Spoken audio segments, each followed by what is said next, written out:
If you see a new story from Samuel Singer pop up here, you might suspect that all is not well in Habitsville. And he would be right. Started with good news. The stories that I've written for the Habitsville Gazette have actually gained a bit of popularity about town, and because of this, I've been invited to speak on our local TV station, WHVTV. I know it may seem insignificant, being a guest on your own hometown's tiny station, when you already write for the newspaper, doesn't seem like a big setup, but I've been through some tough stuff, as you've read no doubt. And I am unabashedly excited about this. Let me have this one thing.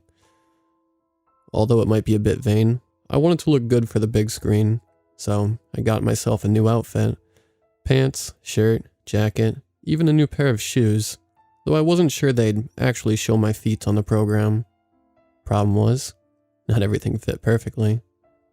There's a tailor shop in Habitsville, and since I've been given a reason to go, it was completely uncharted territory for me, but this was my big break, and I wasn't going to spare any expense. So a few days ago, I made my way to Fit and Trim Tailors in downtown Habitsville. It was a modest building, nestled between two other shops, a butcher and, oddly enough, a children's daycare. When I walked inside, garments bag draped over my arm, I was immediately greeted by a very excited man. "Welcome," he said in a bright, too loud voice. "My name is Mr. Chatter. How can we at Fit and Trim Tailors help you today?" Took me a moment to answer, not because I didn't know what I needed, but because I was too distracted staring at the strange figure in front of me. First of all, he was of an indecipherable age. He had shoulder-length, slicked-back gray hair, but his face was perfectly smooth. Perhaps a view of his eyes would have given me a clue, had I been able to see them. He wore eyeglasses that reflected so brightly, it was impossible to see what lay beneath, and any attempt at eye contact merely reflected the image of the shop back to me. He was garishly dressed in a lavender suit and green striped tie. I offhandedly considered that perhaps I shouldn't trust this man with my clothes, but, like I said, this was the only tailors in town. "Hi, I'm Sam. I wanted to get fitted for these," I said nervously, motioning to the garment bag. I was unsure of how the entire procedure was meant to go, but Mr. Chatter clasped his hands together in delight. Although he was a rather slim man, his hands were strangely thick and meaty. "Perfect, right this way," he started, leading me towards a curtained fitting room. But before we got there, another man entered from the back. While Mr. Chatter was fashionable, animated, and ageless, the man that entered the room was the opposite. He was sort of hunched and short, with a large unkempt mustache that seemed to take up the entire bottom half of his face. He wore some sort of loose-fitting gray tunic that hung all the way to the floor, and was stained with a variety of different materials I couldn't place.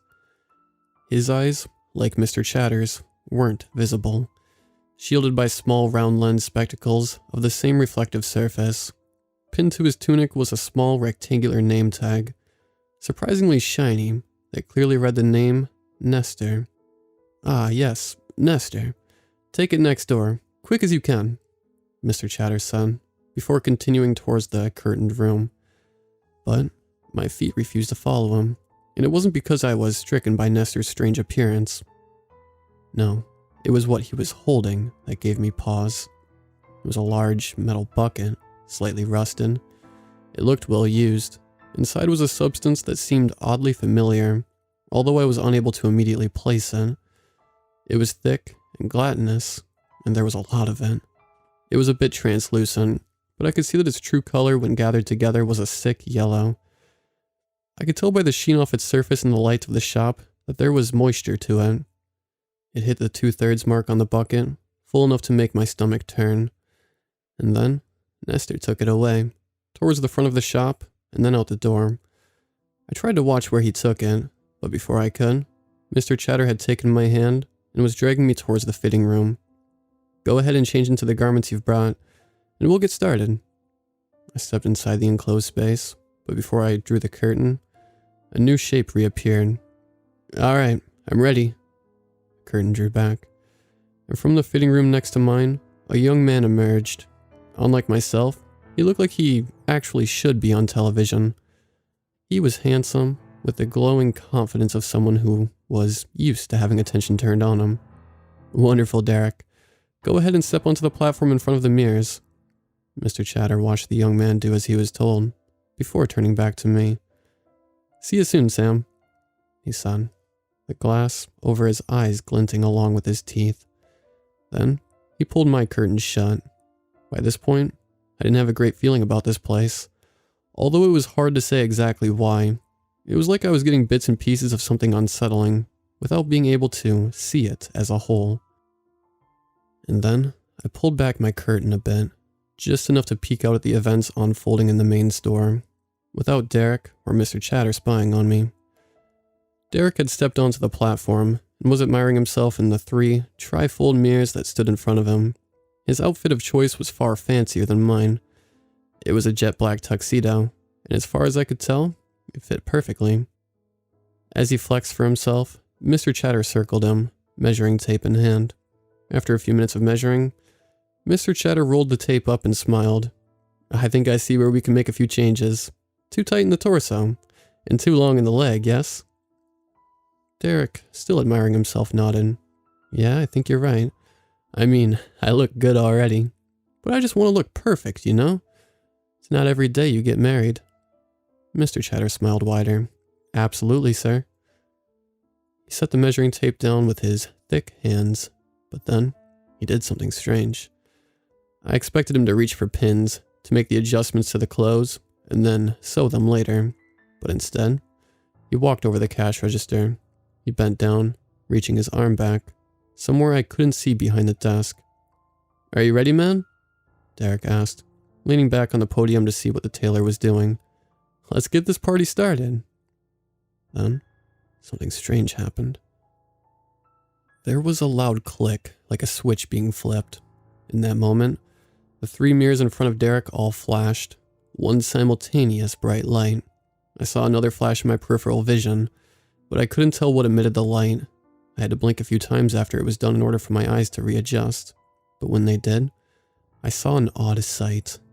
Derek had stopped posing, and now was standing completely and utterly still.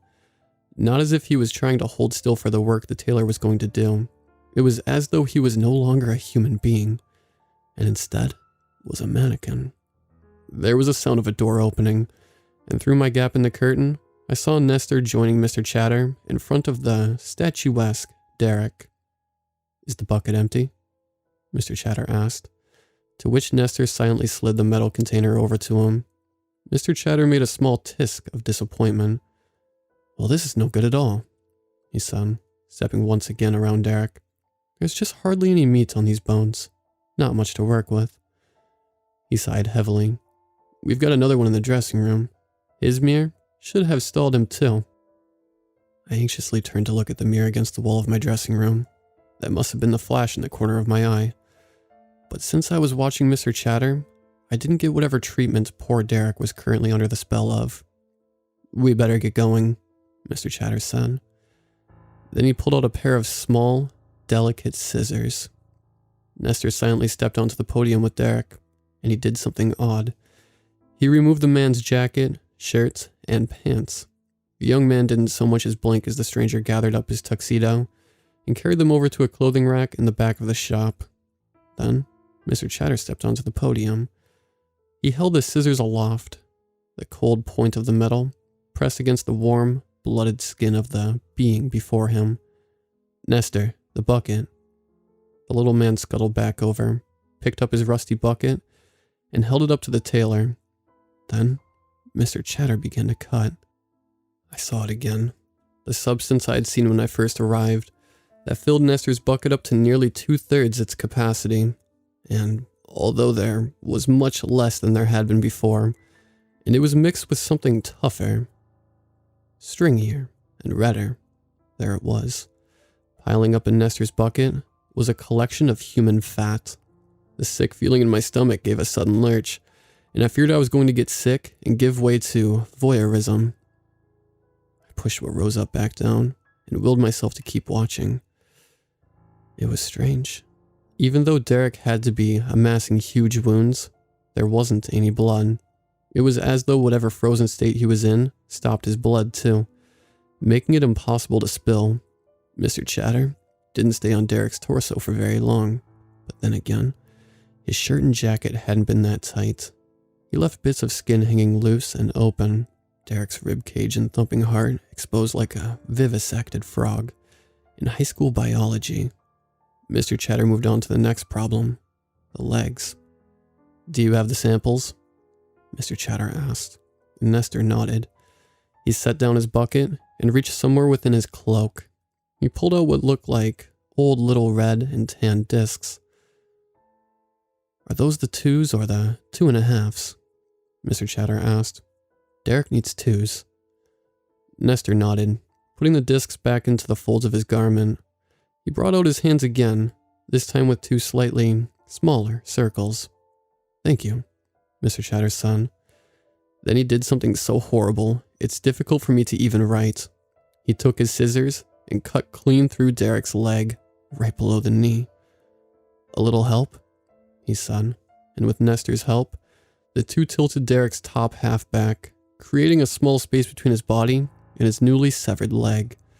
Then, Nestor gingerly placed one of his flesh discs into the space, and the two heaved the man back upon the modified limb. They clumsily did the same for the other side, and there it was.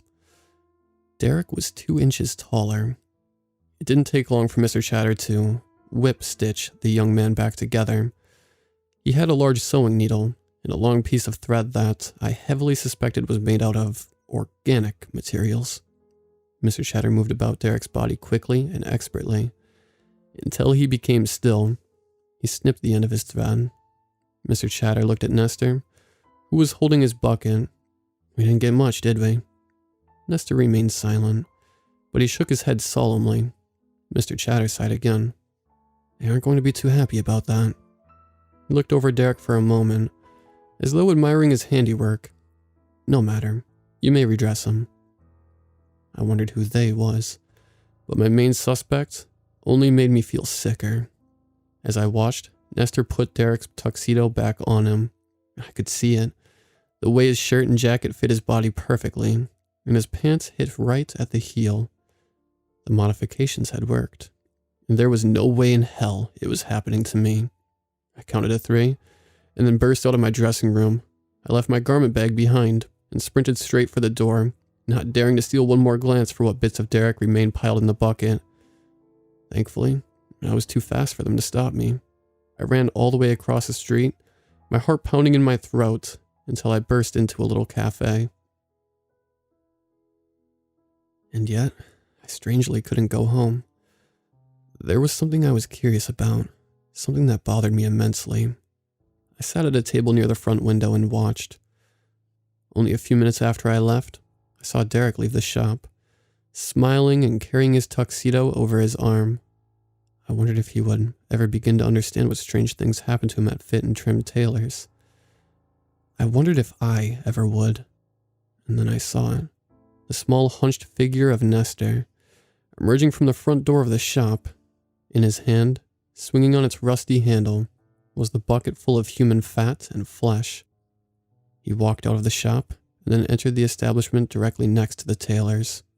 But it wasn't the butcher's, as I suspected. Nestor walked through the front door of the daycare.